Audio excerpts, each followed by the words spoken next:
These cars are said to have belonged to American soldiers who were stationed in the area many years ago. It is not known how they acquired all of these beautiful cars in the middle of a time of war. When WWII ended, the troops were sent home to the United States, but the cost of shipping all these vehicles home was far too expensive. The ranking officers decided to leave the vehicles in Belgium, so they drove them one by one up a mountain hill to be hidden from the rest of the world amongst the trees.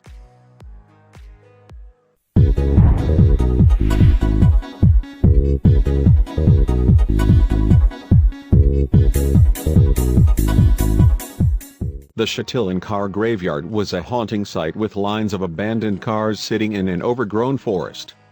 The branches and vines of surrounding foliage had grown down into the cars, twisting around the rusted, broken-down metal.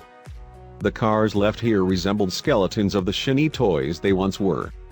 The eerie part is that the cars appeared to have been left behind in a hurry.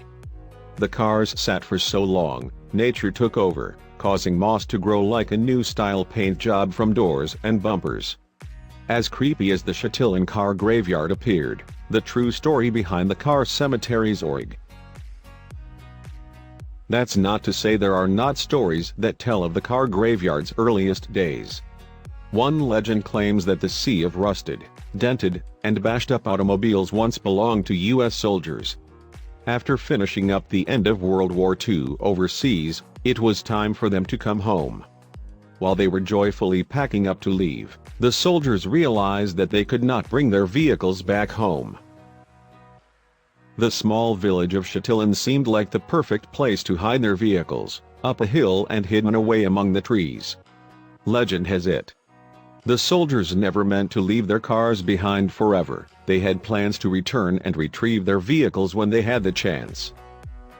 Chatillon is located in southern Belgium. Here, in this small town, locals disagree with the story about U.S. soldiers leaving behind their vehicles. Instead, they say that the cars were parked there just like the cars in any regular old junkyard. If you want proof, they will tell you that cars in the graveyard were not made until post-World War II. While this fact can't be argued, the romantic history associated with the World War II soldiers' story is still very intriguing. You never know, some of the cars left behind in this forest might be from soldiers happily going home to their loved ones. Other cars might have just followed suit, collecting here until, just like any cemetery, the ghosts of vastly different stories surrounded the Chatillon car graveyard before 2010. Many vintage cars were left abandoned in the forests of Belgium. There were 4 separate car graveyards, housing as many as 500 retro vehicles.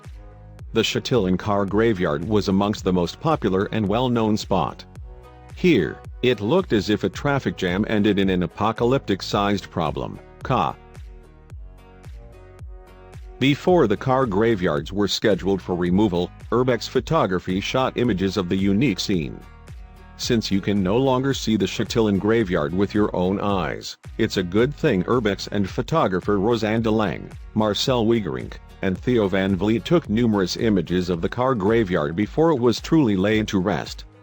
Today these eerily beautiful photographs are all that remains of the mysterious stories surrounding the Chatillon car graveyard.